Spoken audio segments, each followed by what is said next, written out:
My name is Samaya and I chose discussion A. The National Letter of Intent is a contractual agreement between a prospective student and an institution. The idea is that the student is agreeing to commit to the school and stop seeking out offers while the school is obligated to provide said student with a scholarship. As a former athlete myself that went through the recruitment process and now a person working in the corporate field, I can confidently say that the people recruiting, which are usually in this case the coaches, the athletic directors, the managers, ultimately are the ones who sell the program to the student most of the time. When a coach leaves, that can mean several things in regards to philosophy changes, and sometimes you just don't fit into the new philosophy.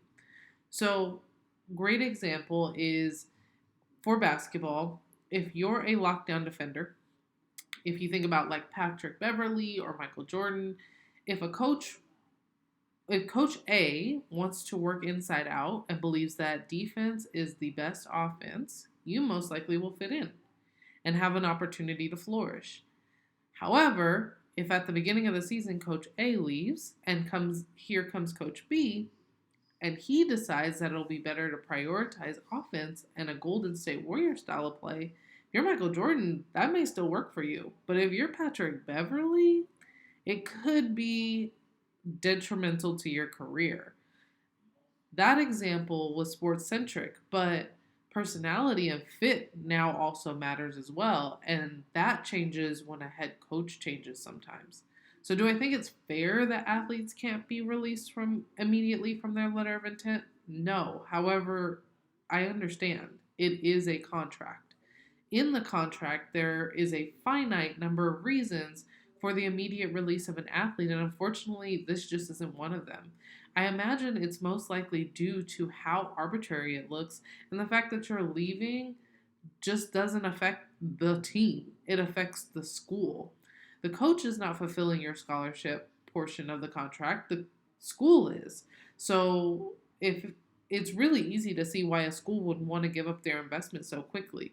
Hence, why if a student is failing to perform their duties as a student and an athlete, they lose a year of eligibility, which can also be harmful to their career because sports is a what can you do for me now type of area. And if you can't do anything for them now because you're ineligible, it just doesn't work.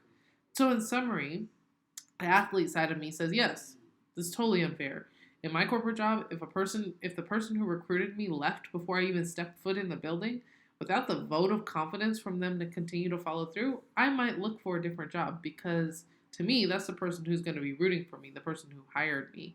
However, I do understand that schools need to protect themselves, and the National Letter of Intent does require a school to stop recruiting once all of their positions are filled. So if a person drops out, the school also loses the opportunity and the program loses the opportunity to recruit someone who was also just as good, who might have actually stuck out with the program. So those are my thoughts.